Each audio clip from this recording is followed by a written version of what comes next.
అస్మద్గురుభ్యో నమః. ఇది కూడా మనకి భారతానికి సంబంధించిన ఒక చిన్న ప్రశ్న.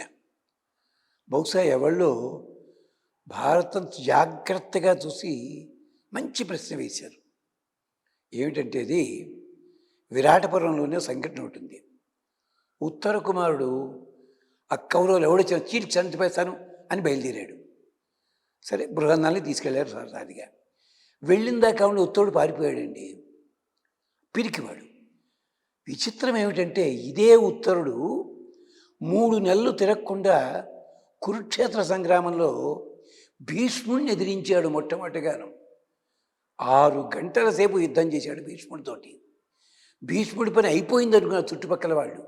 అతి కష్టం మీద భీష్ముడు ఉత్తరుడిని చంపాడు. ఇప్పుడు క్వశ్చన్ ఏమిటి తెలుసా అండి, అంతటి పిరికివాడికి అంత ధైర్యం ఎలా వచ్చిందండి? జస్ట్ 3 నెలల లోపల ఏమన్నా ఆయుర్వేద మందులు తీసుకున్నాడా, ఇంకేమైనా జరిగిందా అని అడిగారు. అయ్యా, అడిగిన ప్రశ్న చాలా బాగుంది. ఇదే ఈనాటి పిల్లలకి నేర్పండి మీరు. అక్కడ రహస్యం ఉంది. నిజమే, ఉత్తర కుమారుడు కౌరవ సైన్యం చావగొడతాని వెళ్ళాడు దక్షిణ గోగ్రహణానికి, ఉత్తర గోగ్రహణానికి. కానీ పరిగెత్తుకు వెనక్కి వచ్చాడు. ఇక్కడ జరిగింది ఏమిటంటే, ఉత్తరుడు పిరికివాడు కాదు, సినిమాల్లో చూపించినట్టుగా రేలంగి, రమణారెడ్డి, పద్మనాభం అలాంటి వాడు కాదు. ఉత్తరుడు మహావీరుడే. కానీ జరిగింది ఏమిటి, ఆ ఉత్తర గోగ్రహానికి వెళ్ళే ముందుగా ఓ యుద్ధంలో ఉత్తర కుమారుడు రథసారథి చచ్చిపోయాడు. అతను ఉంటే ధైర్యం ఇతనికి లేడు. ఇప్పుడున్న రథసారథుడు మగ ఆడో తెలియదు, అలాంటి వాడు రథసారథి. ఇది ఒకటి మైనస్ పాయింట్. కౌరవులు వచ్చారంటే ఎవరెవరో వచ్చారనుకున్నాను, కానీ చూస్తే అక్కడ ట్రమండస్ కమాండర్లు వాళ్ళంతా. భీష్మ, ద్రోణ, కృప, కర్ణ, భూరిశ్రవ ఇలాంటి వాళ్ళు. ఒక్కడే ఉంటాడని పెడితే గుండె అయినంత పని అయిపోయింది. అంటే దీన్ని ఏమంటారంటే స్పర్ ఆఫ్ ద మూమెంట్ అంటారు. ఆ క్షణం లోపల టెంపరేచర్ డౌన్ అయింది ఉత్తర కుమారుడికి. పరిగెత్తుకు బయలుదేరాడు. అప్పుడు అర్జునుడు దగ్గర తీసుకున్నాడు. నేను అర్జునుడు అన్నాడు. అక్కడే ఉత్తరుడికి కొండంత ధైర్యం వచ్చింది. శ్లోకాలు చదవండి ఒక్కసారి. అర్జున, జన్మ ధన్యము, నీతోటి కలిసి యుద్ధంలో పాల్గొనడానికి నేను సిద్ధంగా ఉన్నాను, పద పోదాం అన్నాడు. అర్జునుడు గెలిచాడు.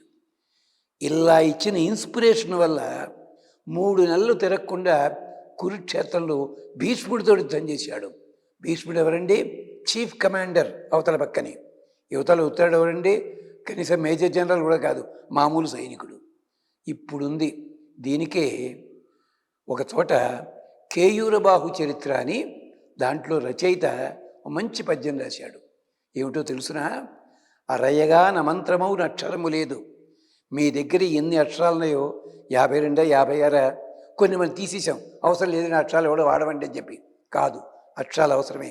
అరయగా నమంత్రమౌ అక్షరము లేదు, అది కూడా మంత్రంలా పనిచేస్తుంది. మందు గాని వేరు మరియు లేదు. చెట్లే ఎక్కర్లేదండి, రోడ్డు పక్కని గడ్డి పరకలు కూడా మందులా పనిచేస్తాయి. భువిని అయోగ్యుడైన పురుషుడొకడు లేడు. పనికి రానివాడంటూ ప్రపంచంలో ఎవడు లేడయ్యా.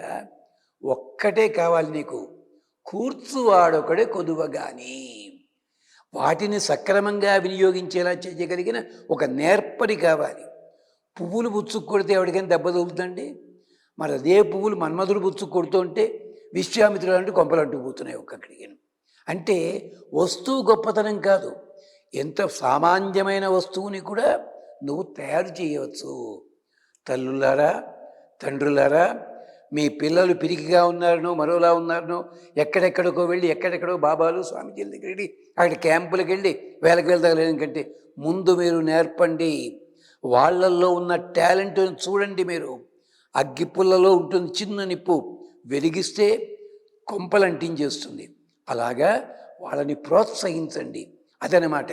మందు కాని మొక్క ఎక్కడా లేదు, మంత్రము కాని అక్షరం ఎక్కడా లేదు, ఎందుకు పనికిరాని వాడంటూ ఎవడు లేడు, కూర్చువాడు ఒకడే కొదువగాని.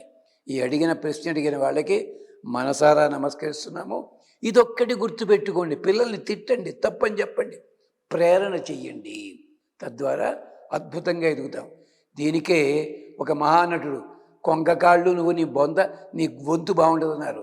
తర్వాత ఆ మహానుభావుడు ఎంత గొప్పవాడో మీరు చూశారు కదా. అలాగే ఒక అమ్మాయి పాపం 65లో సినిమాల్లోకి వస్తే నీ మొహం పీక్కుపోయినావు, ఆ తర్వాత ఆ అమ్మాయి డ్రీమ్ గర్ల్ అయింది. ఎలాగండి?